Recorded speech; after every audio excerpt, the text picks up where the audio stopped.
Have you ever been so dug in on a solution or an opinion that it felt impossible to admit that you were in fact wrong? So I actually almost gave up on this question. And because I learned this lesson a long time ago, that again, the humility that you get from jiu-jitsu and from combat and from life is that I very seldom dig in on something that I'm not 100% sure of. Yeah. And which means I don't dig in on a lot because I'm not 100% sure of much, right? Who can be 100% sure of a lot of things? And when I do that, it's not that hard for me to realize that I'm wrong, stifle my ego, admit it, and change course. It's not that big of a deal to me. Like I said, when I do dig in on a subject or on a decision, it's because I know, like almost to a 100% certainty that I'm right. Otherwise, I'm going to leave myself a little bit of an out. I'm not going to just dig in on things that I can't be positive about, because why would I? Why would I do that? Now, when I end up being wrong, if I do take a stance on something, it's no big deal. I'm going to use that as an opportunity to show that I'm humble and show that I can admit when I'm wrong. I'm going to take advantage of it. Good. I'm wrong? Yeah. Good. And, so I would say just keep your options open, keep an open mind. When you feel yourself or your ego is digging in,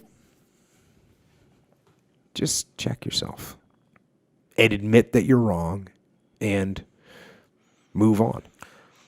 And one thing I think that happens with people is people think that digging in and having a strong 100% opinion makes them appear stronger, or it makes their idea appear stronger. But I don't think so.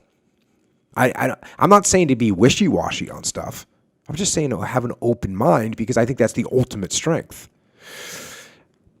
That's kind of my opinion. I mean, the last time I came close to digging in, I was advising a company, and they were going through a little bit of a rough patch.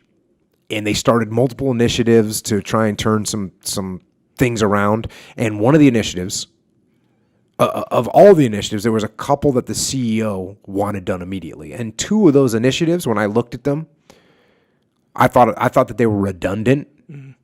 And so I said, look, I wouldn't do both these initiatives. Just pick one. I think this one's the better one. Just do this one, and I think it'll cover the problem. And I convinced him.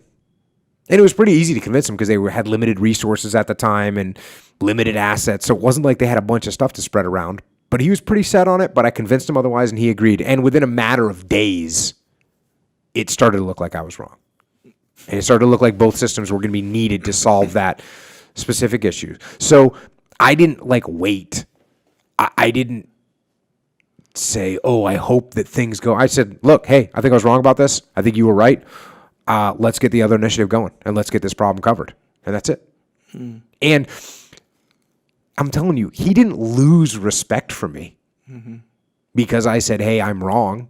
After a few days of watching what the results are and making an early decision, he actually thought it was awesome. And he's like, hey, I wish everyone could admit when they were wrong like that. It would make everything around here so much easier. And I said, well, that's why I'm here in the first place, right? Is to help with that. So just be cautious when you dig in, because when you dig in, you're taking away your ability to maneuver. Oh, yeah. And you don't want to do that. It's good. So watch out.